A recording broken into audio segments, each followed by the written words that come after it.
Hey there, Space Monkeys. A video to walk you through one of my favorite exercises to help someone de-spiral their spiral, right? I've got a few other videos on the YouTubes about ideas on this topic, but when someone becomes twisted around the axis of the C-tube, this is so common in my experience as a bike fitter. People have a laterality preference or a dominance, a side that they pick. And typically that's the right side. And typically that's more quad dominant on the right side. And so the pelvis begins to shift. It rotates anteriorly in the right hemisphere of the pelvis. That's this right half. So this top part right here, that's your iliac crest in the front, little pointy boats right here, pointy parts. This is your ASIS. That's your anterior, which means forward, superior iliac spine, right?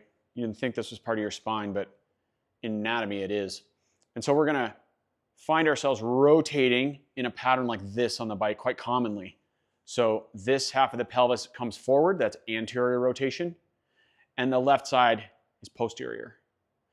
And this presentation can lead to all kinds of unhappy complications. It can be everything from IT band pain on the left side to chronic saddle sores on one or the other side. Usually we would get pressure sores on the left side and more rubbing or chafing sores on the right side of the perineum, skeletal, whatever you want to say. Although in the case of a lot of asymmetry happening at the pelvis, saddle sores can pop up pretty much anywhere. We can also get pain in the lumbar region of the spine. That's this area here. And more commonly, we would have hypertonic muscle on the left side of the lumbar spine, the lower spine, because the lumbar spine is sort of trying to organize what's happening with this hip as it falls off the saddle and drops forward, right? That'd be a very common sort of presentation. So we can get lower back pain. It could, again, show up on either side. It could be chronic hypertension on the left, or it can be a little strain in the joints from too much movement on the right. And that's just one of several areas where this can crop up. The common denominator is this asymmetrical pattern, or this asymmetry at the hips, and the outcome is the pain teacher in different parts of the body. So this exercise is called the split stance deadlift. And what you'll need for this is some sort of barbell situation. What I have here is a 25-pound kind of fitness stick sort of thing. No, this is 20 pounds, it says. And it's sort of a padded fitness bar. You can use it for all kinds of stuff. We don't need a lot of weight for this exercise. The purpose of this exercise is to activate the posterior chain on each side independently, unilaterally. And we want to do that over long time under tension. So we want to take our time and work up to about 3 minutes of total time under tension. And I'll show you the exact pattern we want to use for this exercise. And I'm going to show you from two different sides so you can get it real clearly, because it's a bit unusual relative to what most people conventionally would experience in a weightlifting situation. And we're going to do what I call exaggerate our spirals. So because we're manifesting a spiral pattern on the bike, that's frequently coupled with certain characteristics of a spiral, right? A spiral pattern. That's how we make our power. And we need to offset that by working intentionally the other way, at least for a period of time. And this is where my first rule about being an athlete comes into effect: know thyself. So if you have a spiral pattern and you're working to offset it, you got to keep tabs on that. You don't just get to pick an exercise and then check it off and do it every single day for the rest of your life. First of all, that's really incredibly boring and monotonous. That's not what life is about. Life is movement. And that means a variety of movement, because life expresses itself in so many different ways, right? But also, that one movement pattern won't serve you forever. In fact, doing too much of one thing of anything won't serve you. Water can kill you, right? It can save your life and it can kill you. Oxygen can save your life and kill you. So the dose makes the poison. So what I'm saying is we want to understand what we're trying to do when we bring this exercise into our tool shed or our toolbox and we use it. And then we want to utilize it in the right way. And then when it's time to be done with that exercise, we are done with it. When it's time to apply more of it, we apply more. And when it no longer serves us, or when it begins to become integrated into our system, then we use less of it, right? And then at the end of that pattern, maybe there's a point when you never do this exercise again. That's possible. So it's about relationship with movement, and always all training. It doesn't matter if you're a pro, a World Tour pro, or just someone who's trying to ride your bike 3 hours a week to keep up with your buddies. All training is about appropriate dose. An appropriate dose is the antithesis, or it is orthogonal to the concept of more is always better, and therefore more is always better, right? David Goggins is a unique human, and he has his own path and his own drum to beat, but that drum does not serve the vast majority of human beings on this planet. So his message may be powerful as a motivator, but for most people, it'll just break them. And do you want to be broken or not broken? The answer is you do not want to be broken. I'm just going to answer that question for you, which I suppose makes it rhetorical. So here's my setup. I have right here a mat, and I don't think you can really see it in the video. I'm not going to move my camera because that'll mess everything up. But there's a silver line right down the center of this mat. And I also have here against the wall a mirror, which you cannot see as well. But I highly recommend that you use a mirror when you're doing this exercise, and you face the mirror dead on. And when I use this mat with this center line right here, I drew it with a Sharpie. I just measured and drew it with a Sharpie on the mat, right? What that does is it gives me a visual cue on how to be aligned and be straight while I'm doing the exercise. So I even have a line back here on my step and a little piece of tape, and I continue that line all the way to the wall and up the wall. And often on this mirror, I don't have a line, but usually, like in this mirror over here that I use for fitting, I have a big piece of tape down the middle of that line. The point is, make it easy for you to see when you're in alignment and when you're shifted, crooked, dropping, twisting, rotating, dumping, rotating at the leg, etc. Like, it's not cheating to use a line. It's helpful. These are guides. Use guides. That's good. That'll help you be more aligned. So the reason I'm wearing my kit right now is because, one, I'm about to ride indoors. It's like 12 degrees in Boulder right now. Sorry, I just touched the mic. Probably made a noise there. And so I do have my mountain bike here, and I did ride to the office. I'll probably ride home. But today I'm going to do an indoor ride and probably record a podcast. So I'm ready to ride. And the point is, I use this as an activation. You could use this exercise either as an activation pre-ride, or you could do it as part of your gym routine. Depends on what your speed is and what your flavor is and how hard it is. If you're going to ask me how many reps and sets you should do, I don't know. How would I know that? I can give you a rough starting point, but that's a guide. And the answer to the question, how many sets and reps should you do, probably depends on how alien this exercise is to you.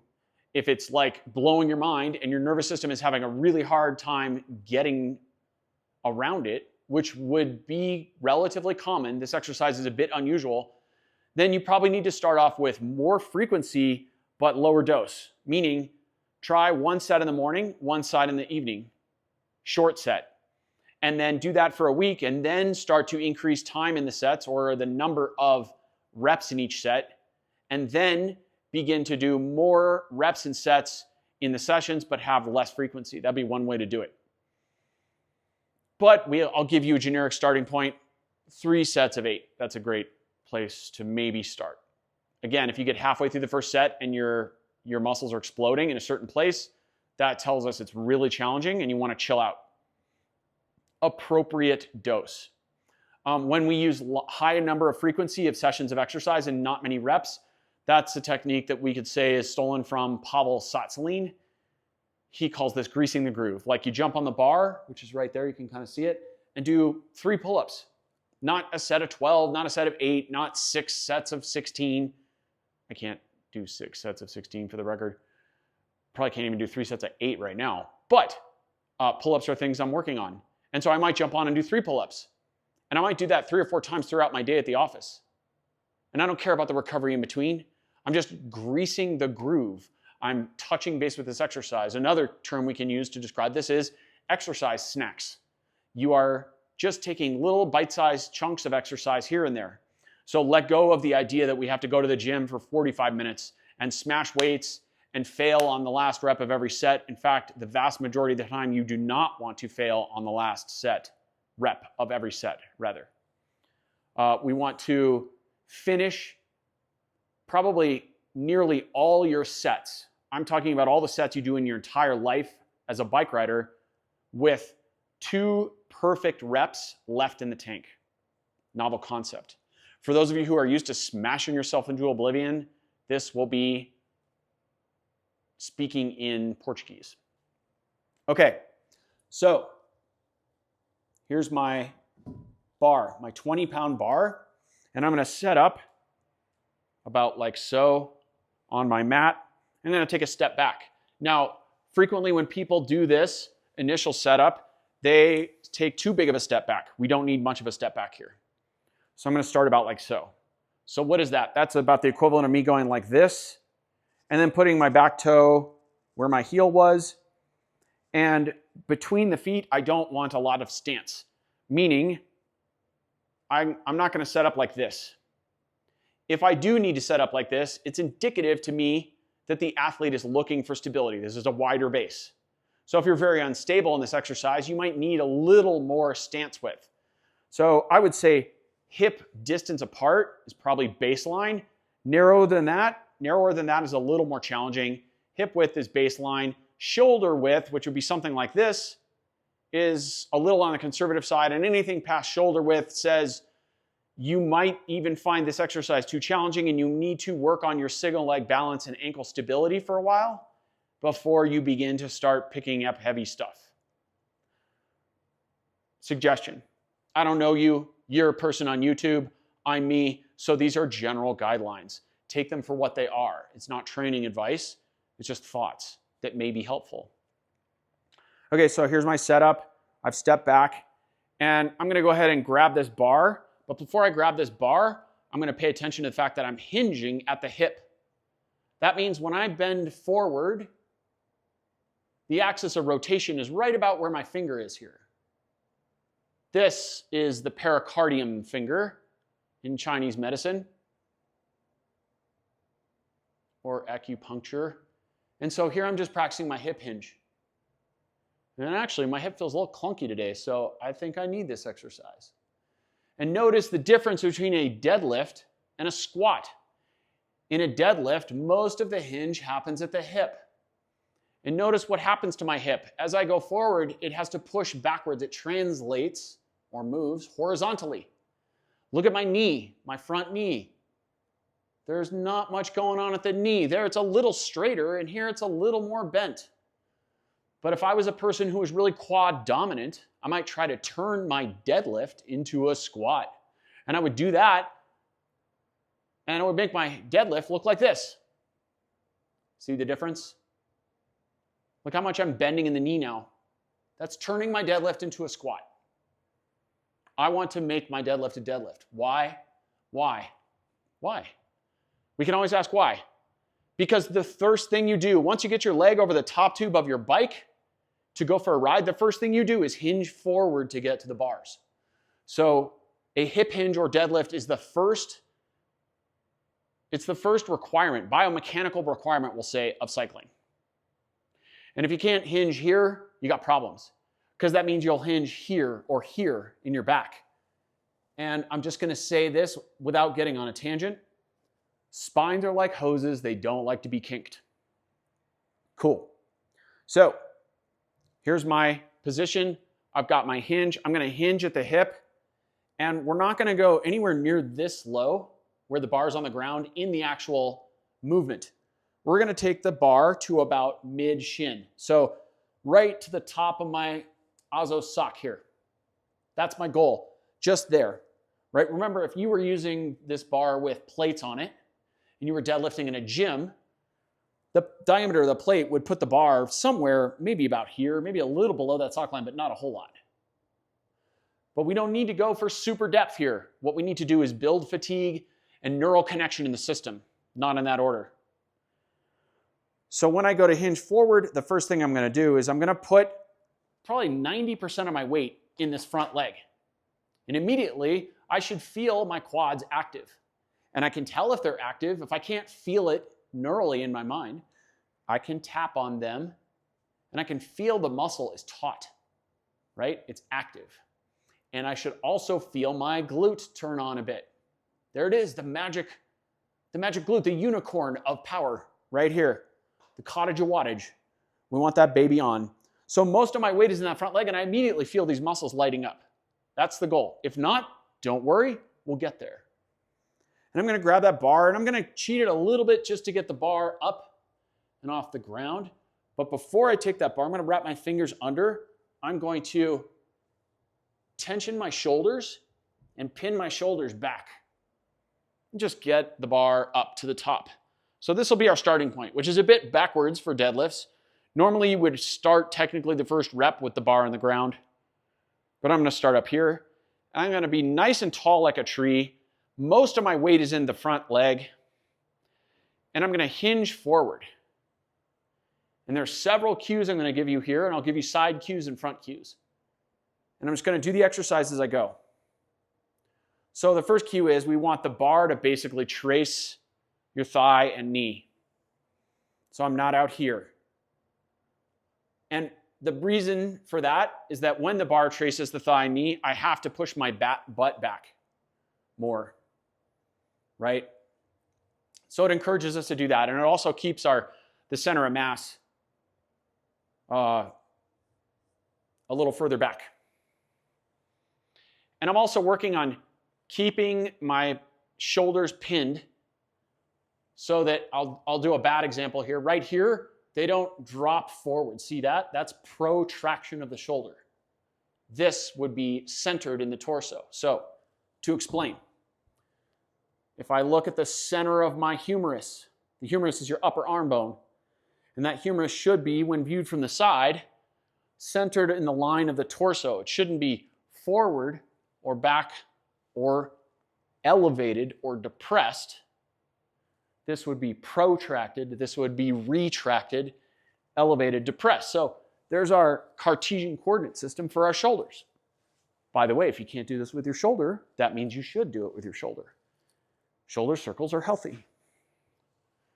And so we want to be about in the center of that. Sometimes you'll hear the cue down and back. If you're stuck here, that could potentially be helpful, but for a variety of reasons I won't get into here, it can also be problematic. So let's just say we want the center of the arm bone, the upper arm bone, to be centered in the line of your torso, right about where this seam is, my undershirt here, right? Good starting point. So here we are again. I'm going to get this bar off the ground, wrap my knuckles under, pin my shoulders a bit, and I'm going to come on up. And I'm going to do a few reps, focusing on hinging at the hip. And I'm going to add load to this by using a technique I call eggshell heel. What that means is the front heel, that's the heel of the foot in the front. You probably can't see this on the video, but it's just barely floating above the mat. Just enough so I could get a piece of paper under there. And this is really important because it teaches me to drive all the way through the metatarsals of the foot. So the purpose of this exercise is to engage the posterior chain from the metatarsals of the foot, which is the balls of the toes. Here's the fifth, here's the first. Through this part of the foot, this is called the plantar surface of the foot, the plantar fascia. When someone has plantar fasciitis or fasciosis, that's because this area is too tight and painful and gets all pissed off. We want the tension or myofascial line of force to go from the plantar fascia, from the metatarsals through the plantar fascia, wrap around the heel, through the Achilles, into the soleus and gastroc, the calf muscles, through the hamstrings, and into the glute. We want one continual line of myofascial tension throughout that system. That's what enables you to drive a bicycle in hip extension, you're pushing down, and you push down not into the heel of the shoe, but all the way into the axle of the pedal. Most cyclists have blobs of jelly for feet, lazy feet, and we're going to turn those feet on and get them to be part of this chain. And so when I do this type of activity, what I'm doing is I'm conditioning this entire chain all the way down to the metatarsals. So I should feel tension here. You can try this without the barbell. You can feel the tension in your foot. If you poke your finger about here into the bottom of the foot, you'll feel it's on. Feel the soleus is on. Feel the calf is on. Feel hamstrings. Feel glutes. The reason I'm having you poke all these muscles is because as we touch the muscles, this is sensory drive, right?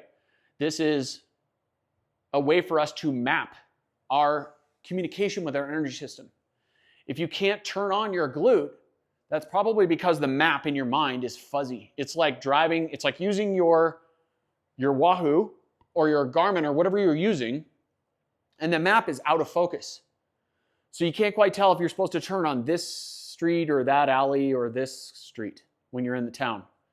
And you can't quite tell whether the climb has another 1,000 feet to go or just another 500 because all the details are blurry. And we do not want a blurry map. We want a crystal clear map. So when we use sensory stimulus to wake up our glute, we can use our knuckles. If you can't feel your glutes, just rub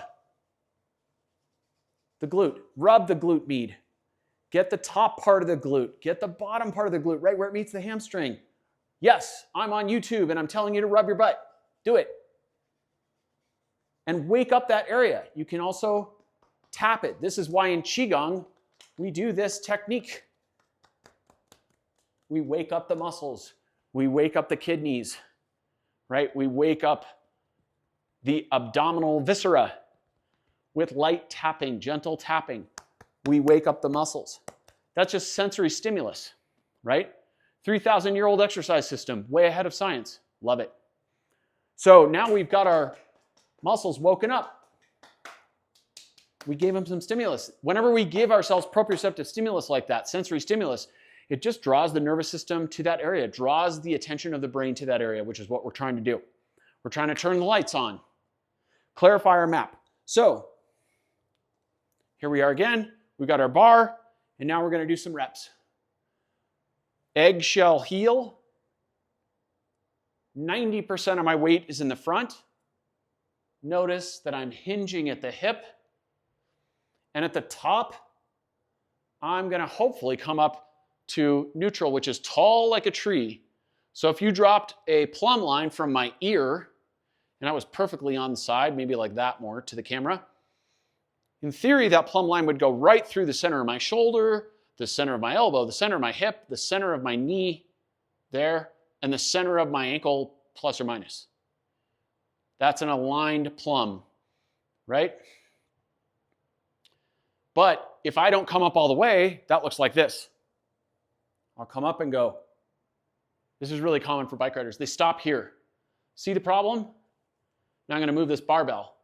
Now draw the line through the center of the torso and the center of the thigh.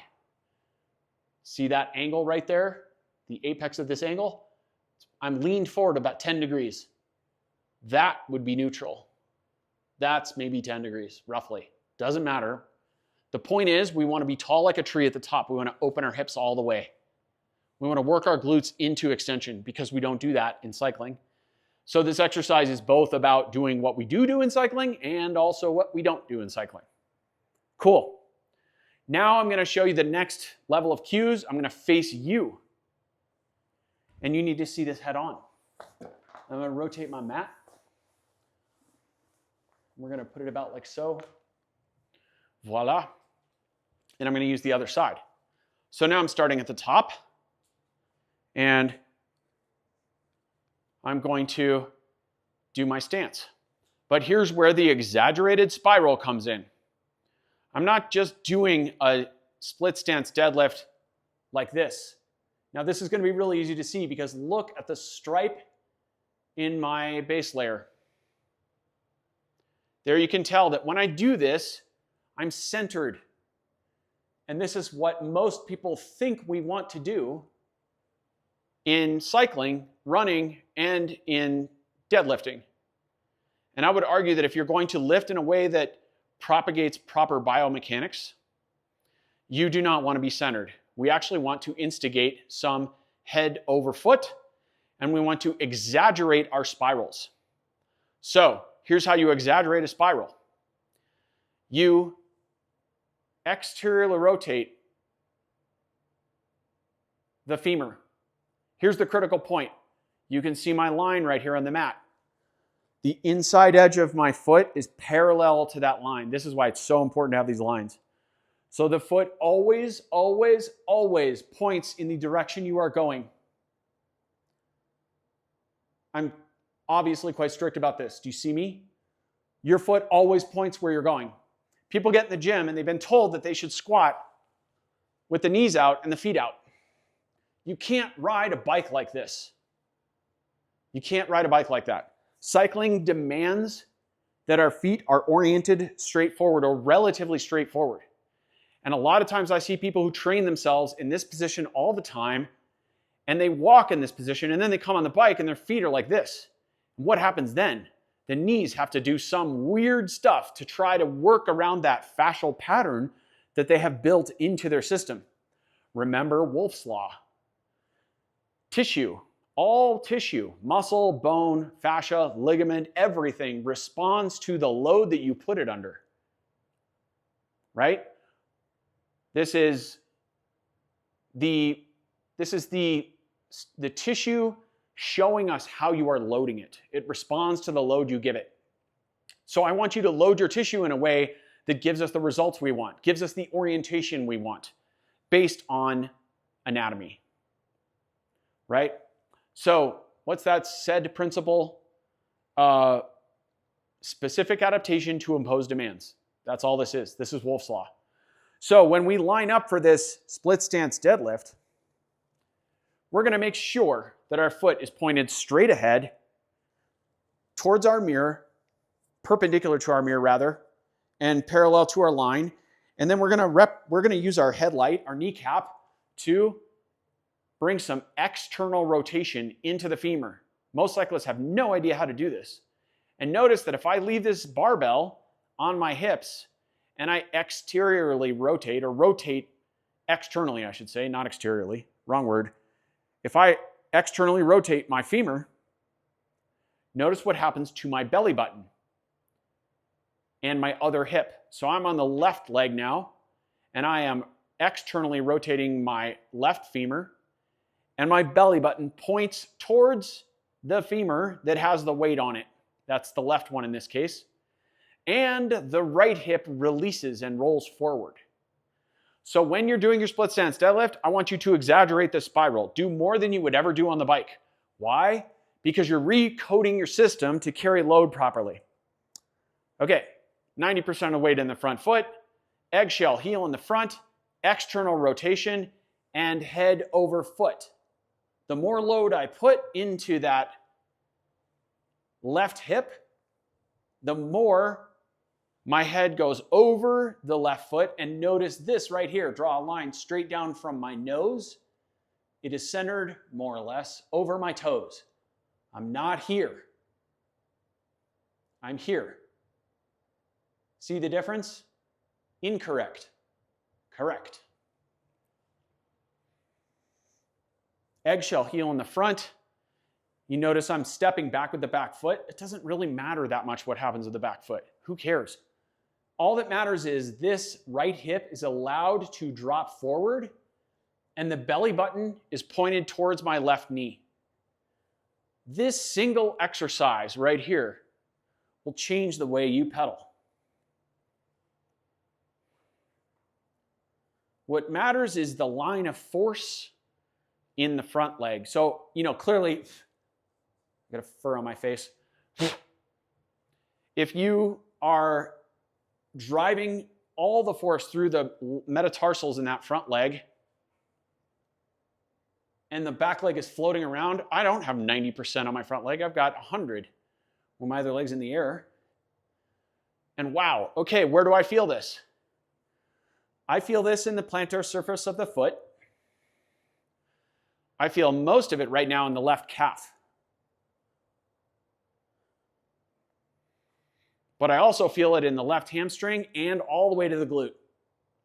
I got a pretty solid sense of fire going right now. I would say this is like 8 out of 10 fire. I don't know how many reps I've been doing because I'm talking. So if you have a spiral pattern and the right hip is dropped forward and anterior, this exercise will help you get into the right glute, and it will also help you orient your pelvis in a way that drives the right femur head back and high. Because see again how my left hip is dropping and the belly button rolls towards my left knee. No, I said that backwards. My right knee. Right here, this is the magic moment. Because this is the opposite of what happens on the bike. So to be clear, when I'm riding, if I have right hip drop and you're looking at me from the side, this hip is down and forward of the left. So you're always in this type of posture. Pardon me while I show you my butt. This hip is the right hip is below the left, and the right hip is forward of the left hip. So we need to propagate a posture that's the opposite of that. That means right hip high, left hip forward. If you can't figure out what your spiral pattern is, but you know you're crooked, just try this. Stand on a step with the right leg first, bend the knee a little bit, drop the left hip down, and then bring it forward. Feel what it feels like across the sacrum, right? That's across these ligaments right here. In between your glutes, at the top of your glutes, this is your sacrum. And there's a web of ligaments here that's extremely strong and extremely highly tensioned, has a lot of tension through it. And over time, when you ride a bike and you do this with your right quad punching on this side, that web of ligaments will become conditioned, because of Wolff's Law, to orient itself in a certain way. And when you go to unwind that, you will have resistance because the tissues have adapted to that position. So a nice way to undo that is to stand on a step, make your foot a tripod, even pressure on the first metatarsal, the fifth metatarsal on the heel as best you can, slight external rotation of the femur, and now drop the left hip down. See if you can get the heel to gently touch the floor, and then glide it forward. Let the hip move. What happens with your SI joint? That'll probably talk to you. And if you're a right hip dropper, your effective range of motion to unwind yourself would be to go left hip the opposite, down and forward. You could do little half circles, little Ds. Down, forward, up, back, down, forward, up, back. But you want to keep this, ideally the up isn't higher, you're not hiking. You see my point? You want to use the half of the circle that you suck at, under load. You could also do these the other way. I'm going to face away from you for this so I can use the step. Now in this instance, what am I used to? I'm used to being on my left side, the right hip being down and forward. That's my pattern. I'm a righty, by the way, just like most of you are. So I'm going to do the opposite. I'm going to keep this right hip high and roll it back. Go down to level, forward to level, high, and back. So these are semicircles that are target the movement of the hip that I want to propagate. They're bringing me towards symmetry, and they're under body weight load. You could add load to that if you wanted to, either in duration or in frequency, or you could add weight to it. That was a long video. I hope that's helpful. Thanks for watching. If you want more of these, send me a note. Leave some comments. If you know someone who's struggling with spiral patterns, then send them the video. And as always, thank you for listening to my ramblings, watching my video, listening to my podcasts, and smash and subscribe.